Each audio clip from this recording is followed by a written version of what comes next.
We are very fortunate to be joined tonight by Professor Simon Haslett. Simon Haslett is a professor of physical geography, currently undertaking further research on the 1607 flood and other inundation events around the Celtic coast of Northwest Europe under a short-term visiting fellowship with Jesus College. Until last year, he was Pro-Vice Chancellor of the University of Wales and the University of Wales Trinity St. David. He is a Principal Fellow of the Higher Education Academy and a Fellow of the Royal Geographical Society, the Geological Society of London, and the Royal Society for the Arts. His research and teaching includes on coastal geomorphology and hazards, paleoceanography, climate change, and the scholarship of learning and teaching. Welcome, Simon, and over to you. Thank you very much, Patricia, and Noswaith, good evening, everybody, and thank you very much for coming along. I hope the next hour you'll find interesting, and have a few things to ponder over throughout the evening. I will keep it to the hour, so we should be finishing. I should be finishing in time for questions, should you have any. I'm looking forward to answering any that you may have. I'm just going to try and share my screen to begin presentation.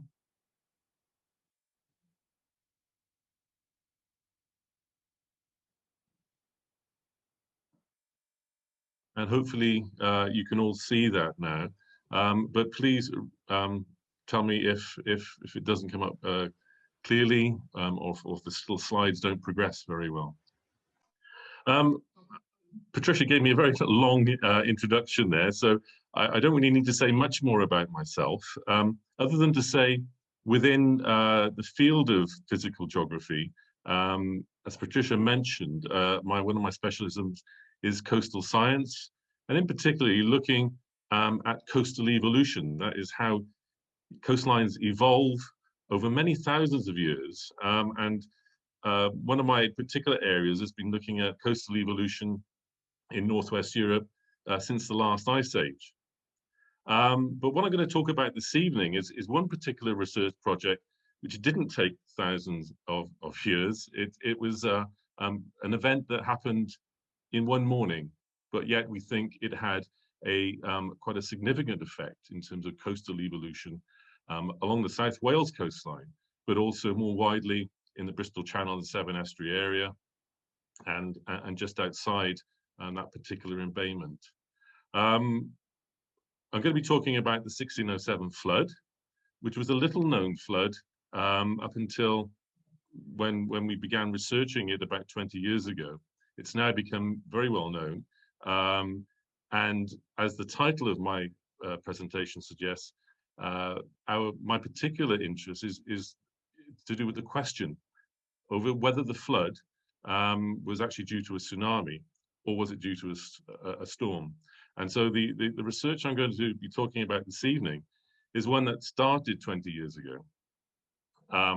And as Patricia said, I've been in senior management of a university for the last 10 years or so. So I must admit that I haven't done very much research in the last 10 years. So much of what I'm going to talk about stems from the earlier research that I was doing, supplemented with some of the more recent research that I've been doing whilst lucky enough to have the visiting fellowship at Jesus. So to move on, like many scientific projects, they're often not individual efforts, and I am indebted to my co-researcher, Dr. Ted Bryant, who's now retired, but at the time was working at the University of Wollongong in Australia. Now, like myself, Ted, and I think he deserves a little bit of introduction because he's important for the research. He's a coastal scientist as well, a geographer by training, and but he has spent a lot of his career working along the Pacific coastline, and documenting what he thinks is evidence for widespread tsunami impacts along the East Australian coastline and elsewhere in Australia and in the Eastern Pacific. And that his research over about 20 years culminated in a Cambridge University Press book in 2001, bringing all his research together really under the title Tsunami, the Underrated Hazard. Because back then, only 20 years ago, tsunami really wasn't a household word. Not many people had heard of it. And it really was an underrated hazard, as he said. And clearly, only a few short years later, tsunami was no longer going to be considered underrated.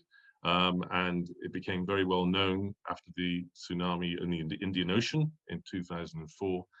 And of course, the equally tragic event in 2011 in Japan. And of course, there are other tsunamis that occur all the time. So TED is important in the research because up until I started working with TED, as I said, my research was mainly based on coastal evolution over thousands of years. And yet TED was the expert then on these more instantaneous events, these events that occur in a matter of hours, but yet do so much, have so much of an impact on the coastline. In fact, Ted's view is that, and I hope you would agree with me in this, is that the everyday waves and tides that influence the coast, yes, they do a lot of work in terms of pruning the landscape, erosion, deposition on a daily basis. But a big event like a tsunami coming in can do so much more, have so much more of an impact in a few minutes and a few hours than all those events that take place on a daily, more gradual basis. So tsunami then, in Ted's mind, are events that can do coastal evolutionary work that otherwise would take many hundreds, if not thousands of years to accomplish under the more normal tide and wave conditions.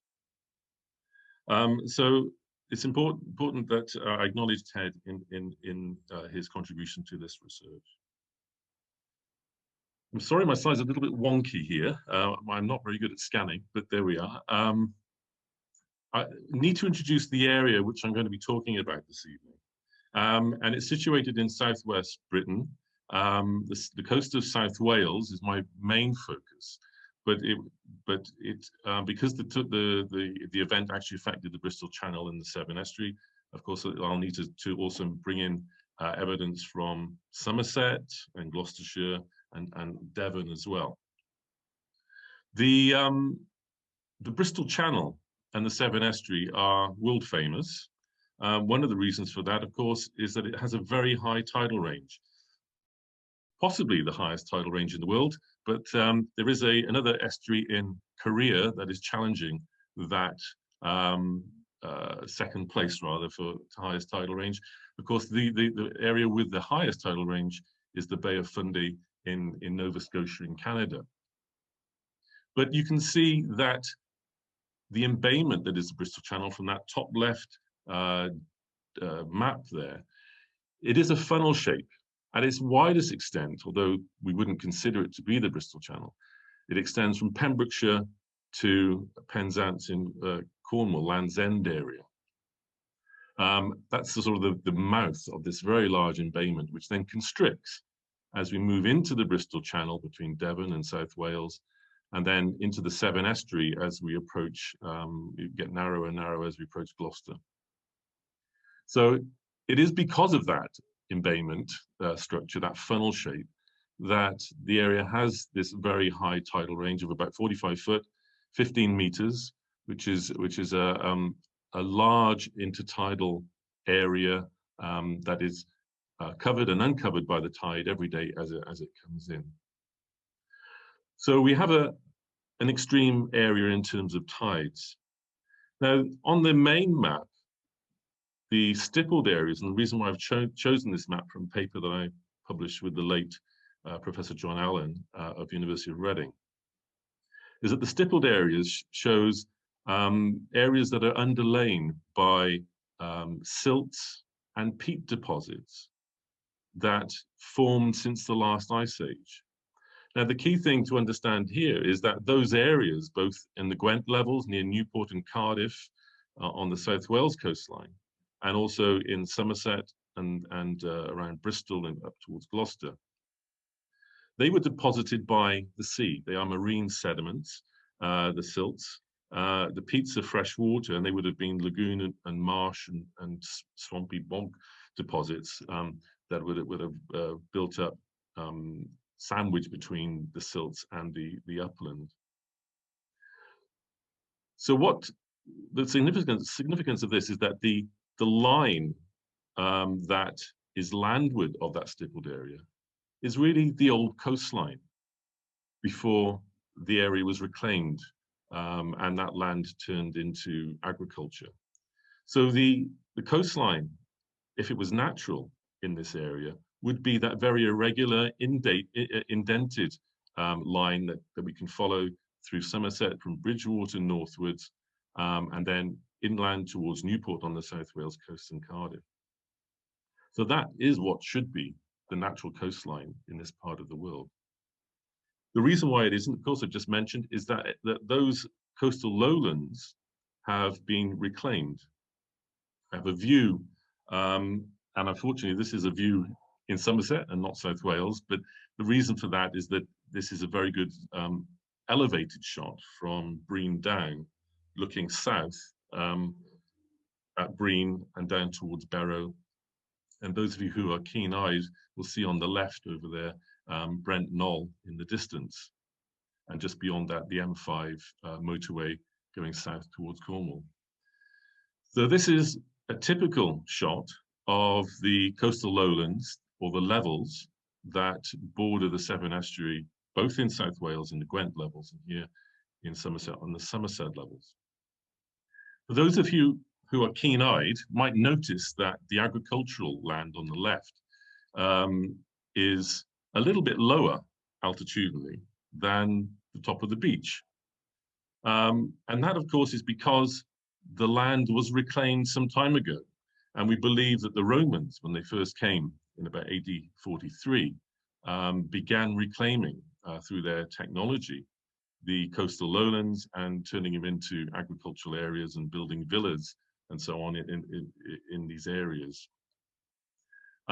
So essentially, those land surfaces are fossilized.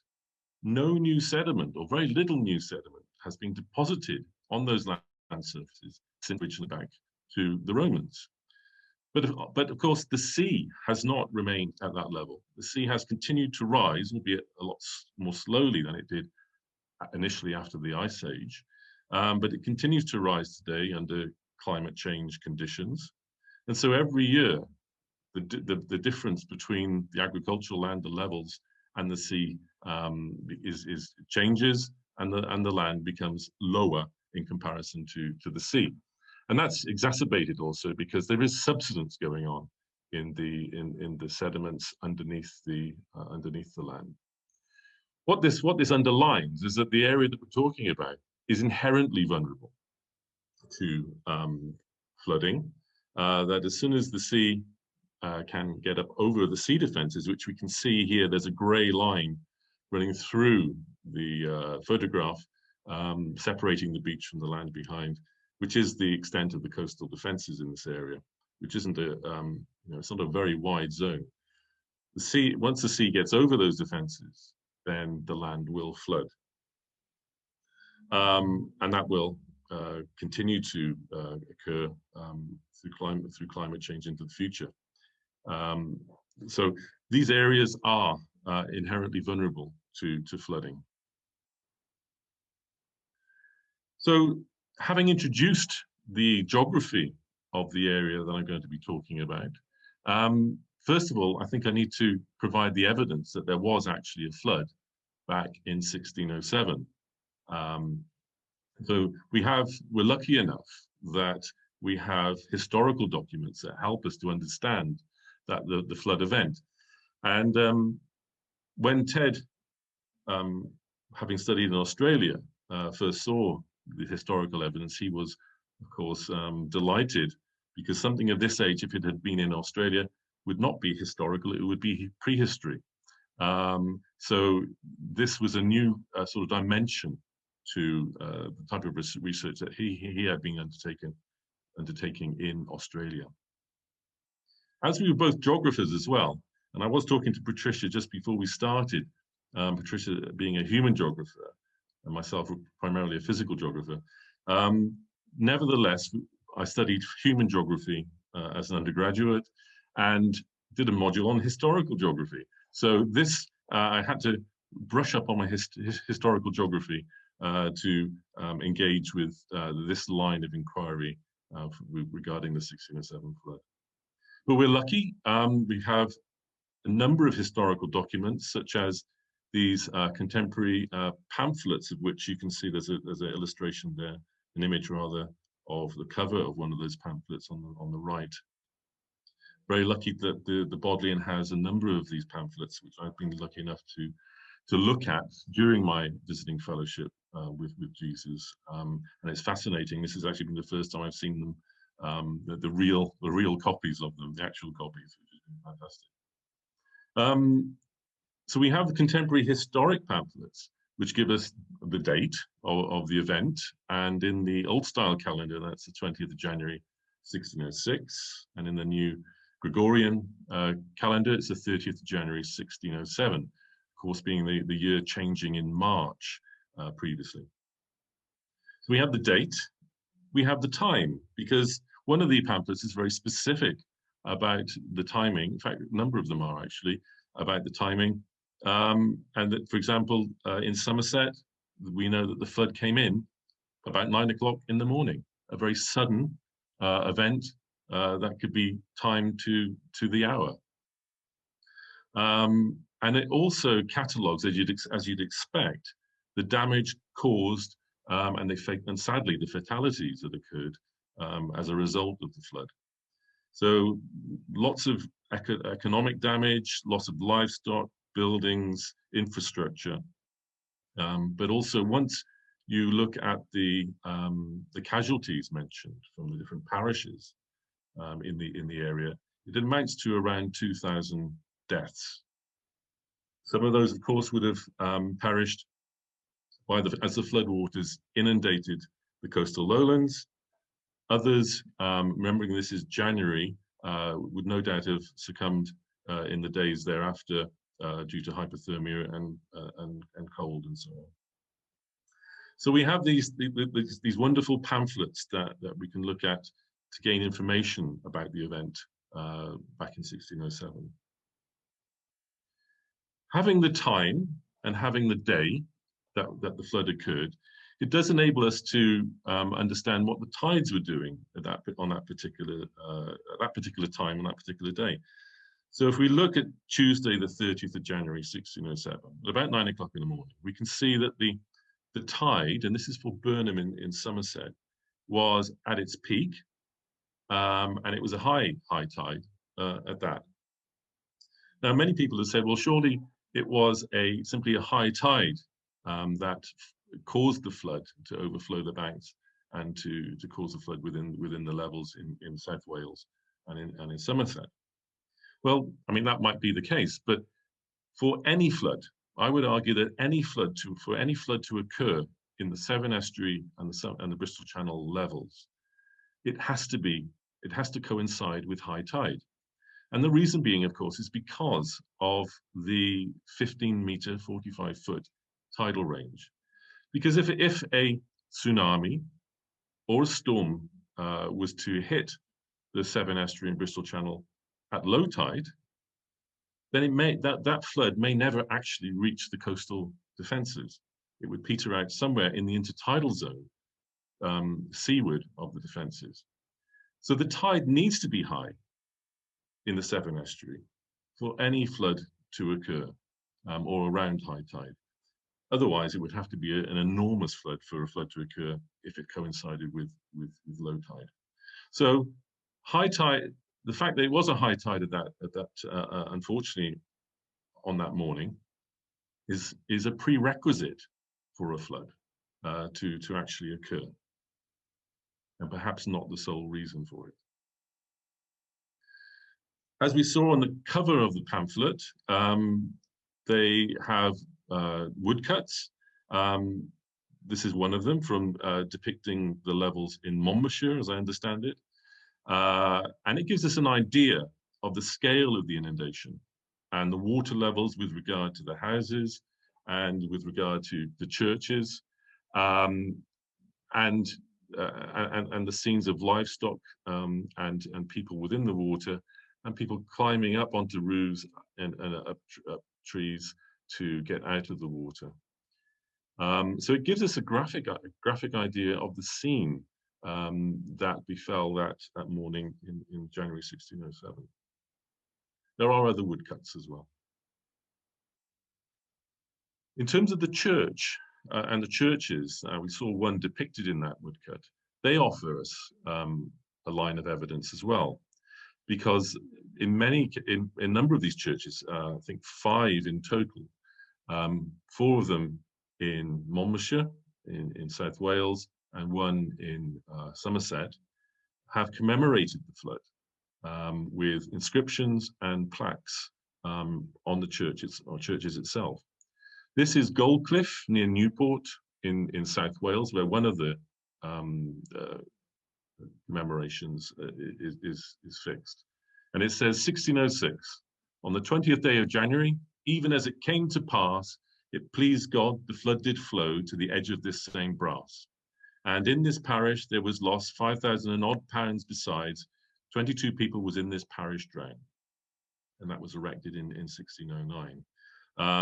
But it's important because not only does it unfortunately give us the number of people who tragically lost their lives, gives us an idea about the economic cost, but from a physical geography point of view, it tells us, it records the water level as coming up to the edge of the brass plaque. Same is true also in a neighbouring church in Monmouthshire at Redwick, where on the outside of the church this time there is an inscription, Great Flood, AD 1606, with a flood mark. We have there is a second flood marker on the church as well, which is less clear now. That occurs on one of the corners and is at the same level. So we have a number of these churches that commemorate the flood, but give us important physical data with which to work with as well. I hope you can see this particular one. This is the example from Somerset. The previous 2 were from South Wales. This is from the church at Kingston Seymour in North Somerset, where it says January the 20th, 1606, and the 4th of James I. An inundation of the sea waters overflowing and breaking down the sea banks happened in this parish of Kingston Seymour and many others adjoining, by reason whereof many persons were drowned, and much cattle and goods were lost.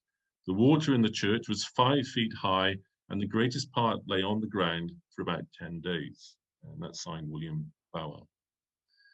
So again, some details given there, but also the water depth in terms of how deep it was in the church.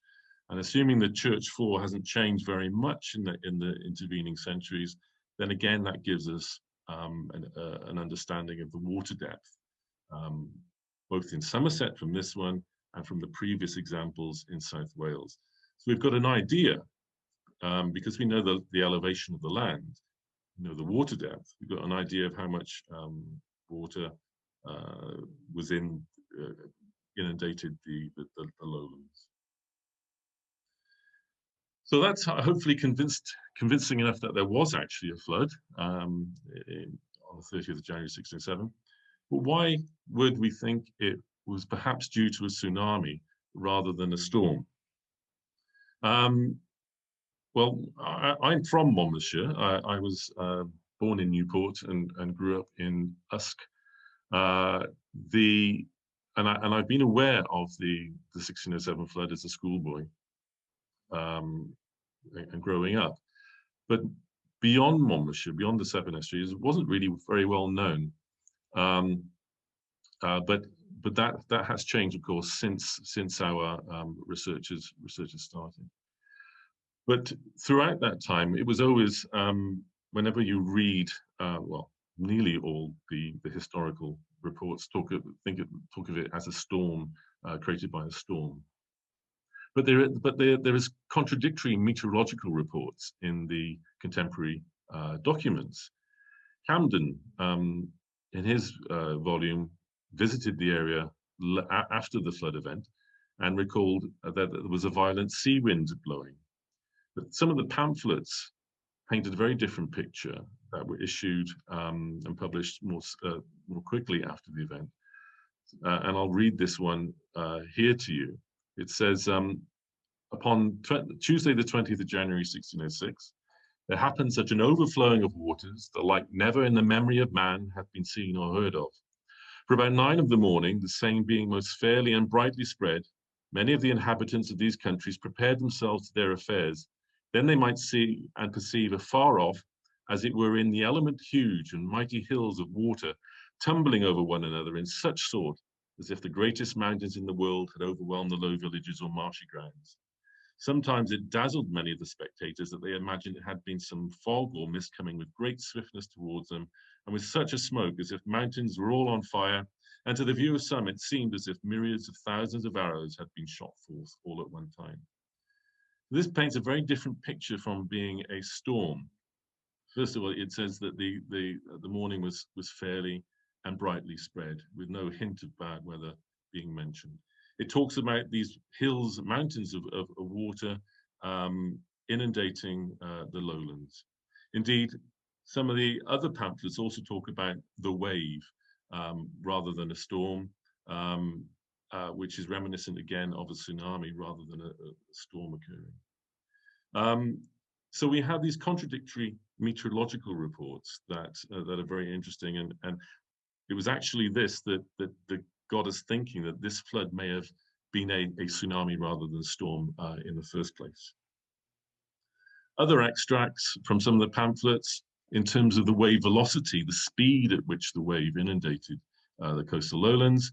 The foresaid waters, having gathered over their wonted limits, are affirmed to have run at the first entrance with a swiftness so incredible as that no greyhound could have escaped by running before them.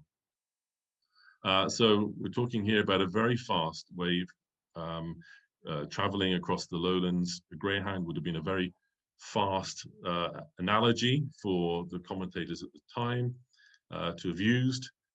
So clearly it's a fast-moving wave coming across the lowlands. And it seemed to have penetrated with speed in quite a distance inland. This extract here. Moreover, one Mistress Van, a gentlewoman of good sort, whose living was £100 and better by the year, is vouched before she could get up into the higher rooms of her house, having marked the approach of the waters, to have been surprised by them and destroyed, the house being distant above 4 miles in breadth from the sea. Of course, we have found her house. It's just a little over 2 miles from the sea rather than 4, but nevertheless, it is quite a distance to have actually seen the waters approaching and not been able to take evasive action before drowning. We assume this was then related by a servant or something like that. So there's historical evidence for why a tsunami theory might be appropriate. And then thinking back from my geomorphological, my physical geography research of the Bristol Channel and the Severn Estuary before this, I was reminded that there were some enigmatic physical features within the estuary, within the area, that might be related. Sand layers, previously described as being deposited by storms at Rumney near Cardiff. Erosion of nearly all the salt marsh in the Severn Estuary, and land erosion of areas of spurs of land that were previously jutting out into the estuary were lost. And the erosion of the salt marsh is dated to the early 17th century.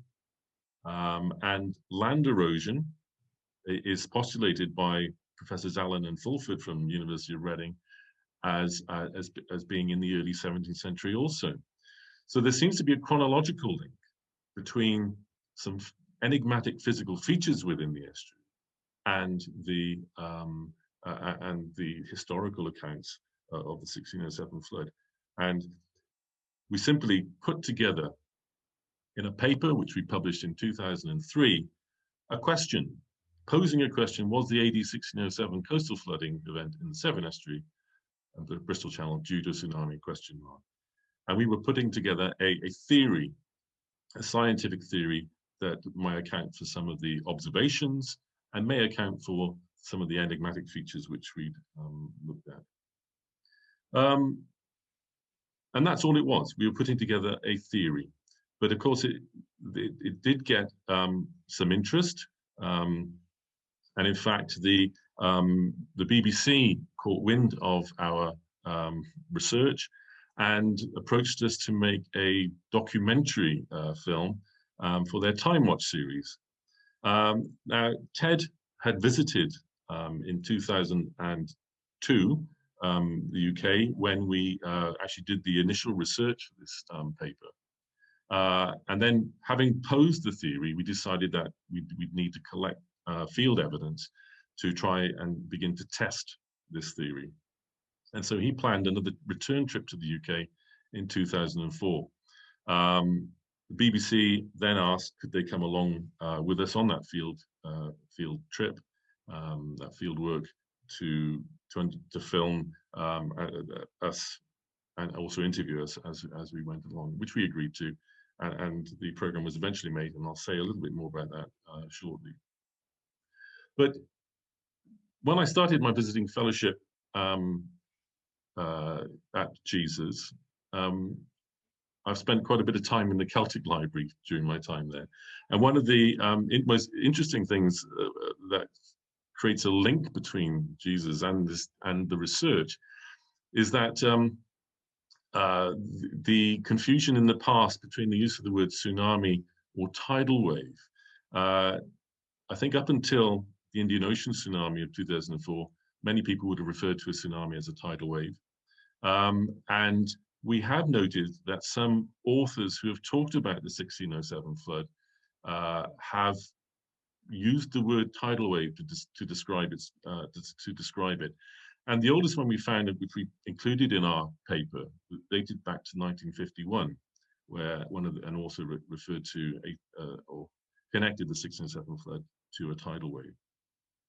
But I've just recently discovered that Sir John Rees, a former principal of Jesus College, in his Celtic folklore book of 1901, actually also gave a very brief mention of the 1607 flood in a couple of sentences.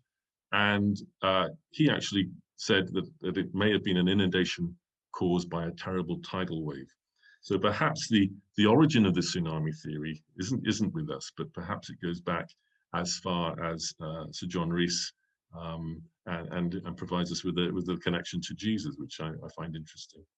Of course, Krakatoa and its very famous tidal wave was in 1883, and so authors like John Rees would have been familiar, no doubt, with that, and had made an analogy between that tidal wave and perhaps the 1607 flood, which is fascinating. So testing the tsunami theory, in 2004, when Ted returned, we aimed to look at the key locations, to examine those coastal landscapes for tsunami signatures of the type that Ted had catalogued in the Pacific coastlines, and to visit some of those enigmatic sites, such as Rumney near Cardiff, to look at those sand layers and to investigate erosion, and to collect samples, of course, for laboratory analysis, which is what we did. So there's some field examples of some of the sites. This is the Rumney site near Cardiff, where you can see that dark line running sort of halfway up the cliff, short cliff there in the salt marshes, which is a sand layer which we've sampled. And you may be able to see the color difference between the lower silts and the upper, sort of the gray silts at the bottom, and the upper more brown silts. And the line in between them is an erosional line, where the older sediment has been eroded away and new sediment deposited on top. So there's potentially two different indicators here of the 1607 flood, perhaps if it was the lower erosion surface or perhaps the sand layer. And also we measured a lot of boulders around the Bristol Channel along the South Wales coast. This is at Dunraven Bay, near Bridgend. And boulders are useful in distinguishing between whether a boulder had been moved by a storm wave or by a tsunami wave, because a tsunami wave is more energetic, and a smaller tsunami can pick up and move a boulder more easily than a storm wave. And the storm wave would need to be higher than a tsunami in order to do the same transport of the boulders. So we've measured a lot of those and applied hydrodynamic equations to them to try and estimate the wave of the height of a tsunami or the height of a storm that might be responsible for moving a particular boulder. As I said, the BBC came along with us on that field trip. And remember, this is September 2004. Nobody really knew what a tsunami was at that time within the general public. So Ted, being the tsunami expert, spent a lot of time explaining to camera what a tsunami was, how it was created, how perhaps tsunami can be caused by earthquakes under the sea, undersea landslides, volcanic eruptions like Krakatoa, which we mentioned, and also unusually comets falling into the sea, such as we think happened at the end of the Cretaceous geological period, which may have caused the extinction of the dinosaurs. And we think there was a big tsunami associated with that impacted the coastlines around the Yucatan Peninsula in Mexico, where we think that comet impacted. So Ted did a lot of interviews about that. They also filmed us actually doing the field work, which is very unusual, doing field work and being directed to do so by a film producer. And then they were with us for about 10 days. And then they left us, and we later found out, when we watched the program actually, that they then did some reenactments of 1607, such as the journalists, the pamphlet makers that collected the stories from people, depicting 1607 life and village life. I don't know whether you can see at the top there, the 1607 jet aeroplane trail that we can see going across the sky. So it was an interesting experience, but we were told in December 2004 that the program would start the Time Watch series in 2005 in January. But of course, just after that, at the end of December 2004, on the 26th, on Boxing Day, of course, we had the very tragic event in the Indian Ocean, an earthquake off Sumatra that caused a pan-oceanic tsunami that, unfortunately, we think cost the lives of nearly 250,000 people. Touched so many people, awful event. Clearly, this was a tragedy, and it's difficult to look. I find it very difficult to look at this in the light of our tsunami evidence. But what it does show, I think, what it did show for the very first time, are what tsunami are capable of, and made the world's population aware of it.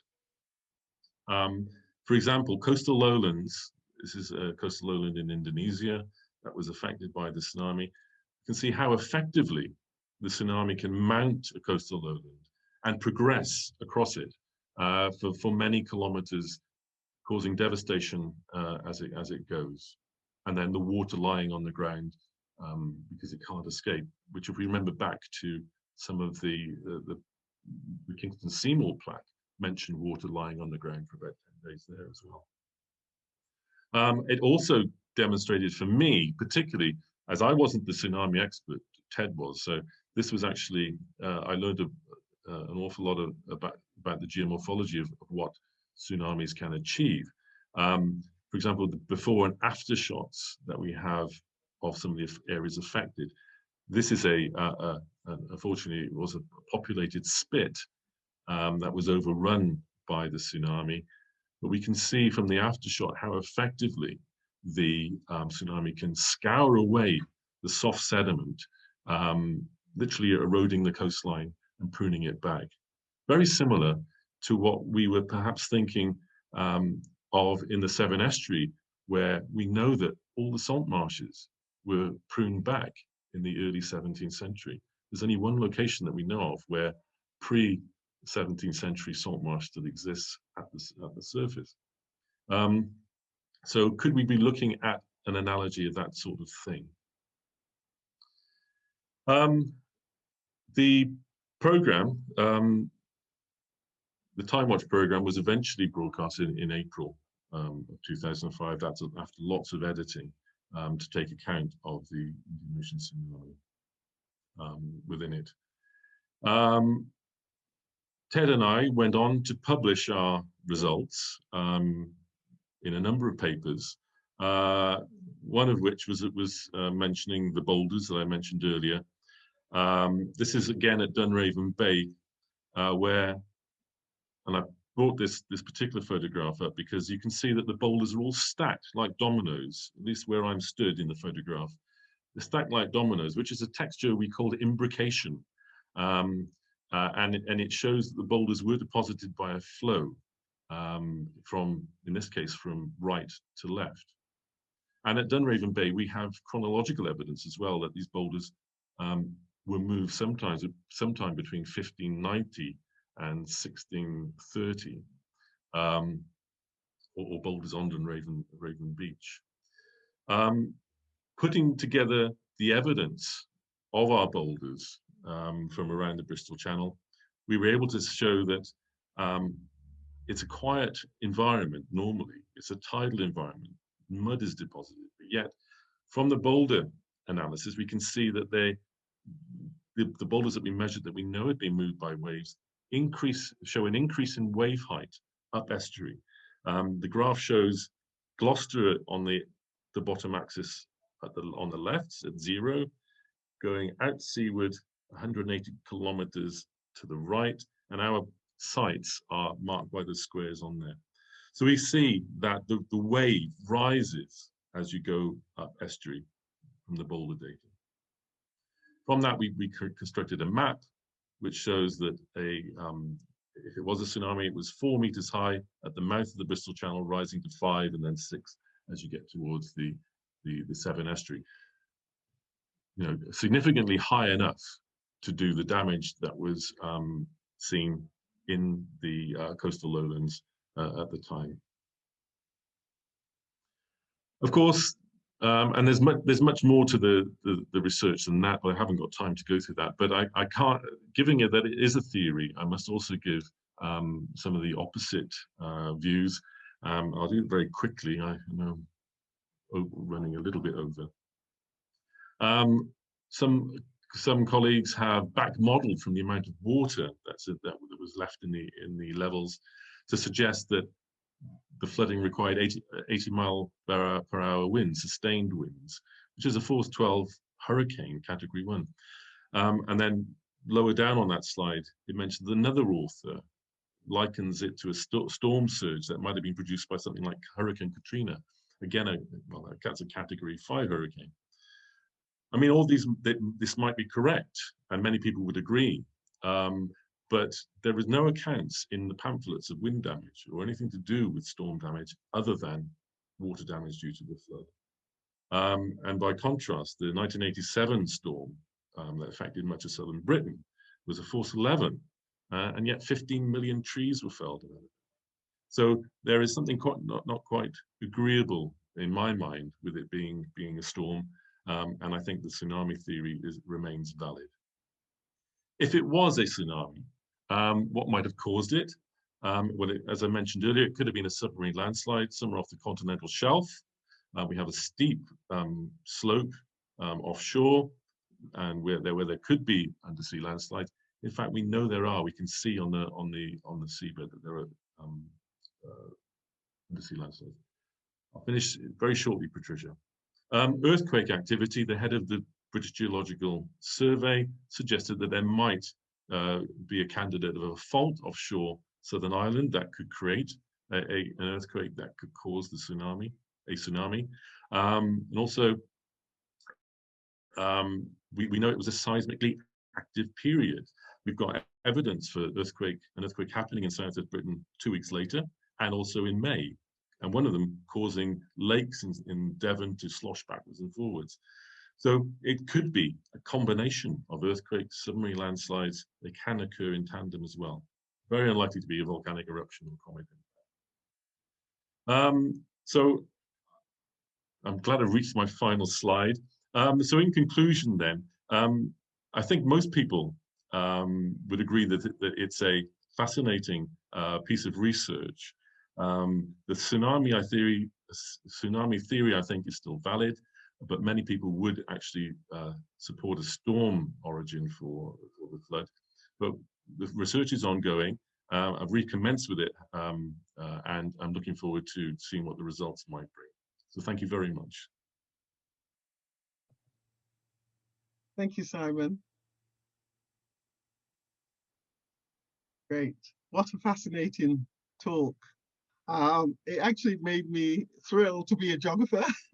Here is the opportunity to use archival data, qualitative and narrative material to address as what would be seen as a very scientific problem. So thank you. It's been, I found it really, really interesting indeed. And I'm sure so do the audience. So if you have questions, please put them in the chat. And then I will read them out, or I will get you to ask them in person. So please type any questions you might have. Simon, can I begin by asking you, I mean, obviously you're a physical geographer, so how do you start doing archival research? How did you know about the pamphlets, for example? The pamphlets had been mentioned in one or two of the history books that I remembered from a child, particularly the woodcuts, because they're so graphic. They had been used before, so I was aware of it, but I'd never read them before. I actually found the first extract of them in the Roman Museum at Caerleon in South Wales, where I knew they happened to have a copy. So that was where I first embarked on that historical geography aspect of it. Yeah. But then I looked at the British Library and so on as well. So it was a fascinating journey actually getting into the historical documents.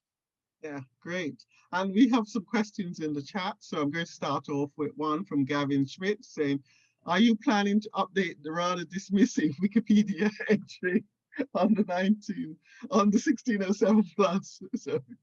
Well, to be truthful, Gavin, I haven't read that Wikipedia entry, so I think I'll better start by having a look at it, and then I'll be in a position to know whether it needs any updating or not. But thank you for pointing it out. And there's a question from Bill Parker, which actually is something I thought about as well. Are there any records of anything in Pembrokeshire, Devon, or Southwest Ireland? Yes, there is. Thank you, Bill. There is. If I had more time, I could have gone into some of the other bits of evidence. We know that Devon was badly impacted, and Barnstable in particular. Again, at the head of an estuary, we think the wave was funneled in there and caused great damage. We know that there were fatalities, and because it's more seaward than the Severn estuary, the waters got there sooner or before 9 o'clock, and in fact we know that people were still in bed when the first wave came through, and people who were living by the harbour side in Barnstable, wave actually washed through and killed some people there. So yes, Devon definitely, and Appledore as well. A 60-ton fully laden ship was hoisted from the harbour at Appledore into the marshes behind. So quite a high energy event. Carmarthenshire as well. It's possible that a coastal town was lost during the 1607 flood, but it's very difficult to actually study that in any great detail. As for Southwest, sorry, I should mention Southwest Island. We have no evidence from Southwest Island, but the key thing about the Severn Estuary is that it may be the funnel shape of the Bristol Channel, the Severn Estuary, that may have amplified what might have been outside of it, quite a small tsunami, growing in height to create a catastrophic event. Great. And Sarah Hendry asks, is there evidence of how the local population reacted? Did they stay put, rebuild, or build new seawalls? Yeah, it's an interesting question. Some historians have looked into it, and it may not be a coincidence that later that year, well, a few months later, people from this area, from southwest Britain in particular, embarked on a journey to North America to found Jamestown in May 1607. And it's been postulated that some of those people may be sort of migrants having been affected by the 1607 flood. I don't know, but certainly people rebuilt and stayed put, and eventually the communities regrew. Okay, thank you. And we have someone also asked about Southeast. Oh yes, I think you've answered that one. Southeast Island, whether there was any impact there. And a question from David Shackleton: given that tsunami is a Japanese word and that the Japanese have presumably a lot of experience of tsunamis, is there expertise in that country that you can draw on for your research? Yes, the Japanese scientists have done an awful lot of excellent research on tsunamis, as you can imagine, from the physical impacts through to engineering aspects. And in terms of the scientific literature, we're referring to Japanese authors all the time, particularly some of them with regard to the hydrodynamic equations for using boulders as indicators of movement by waves.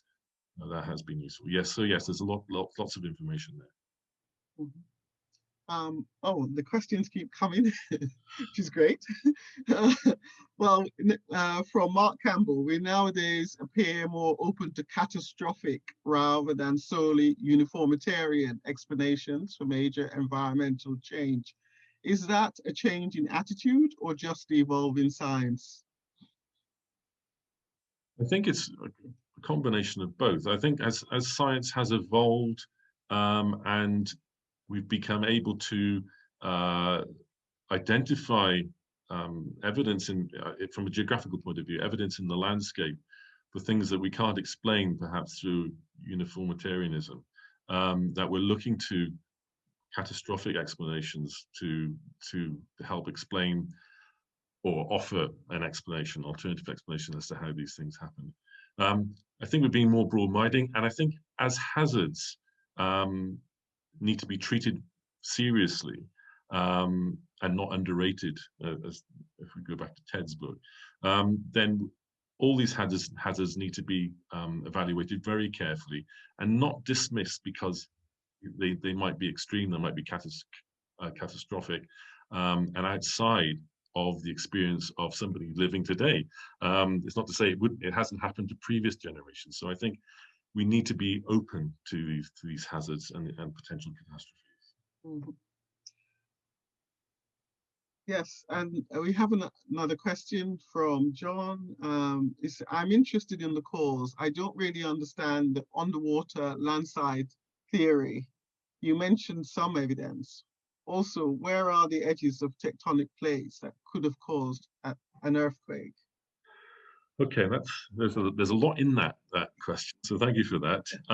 In terms of the undersea landslides, the edge of the continental shelf is a place where sediment comes to rest quite often. And during the last ice age, for example, as glaciers came out of Scandinavia, off the British Isles, and deposited the materials they eroded onto what are now the continental shelves, they built up a big stack of sediment. And of course, at those times during the Ice Age, sea level was much lower because water was locked up as ice on the land. But then as ice melted and sea levels rose, water then started going on top, invading and transgressing those sediments laid down by those glaciers.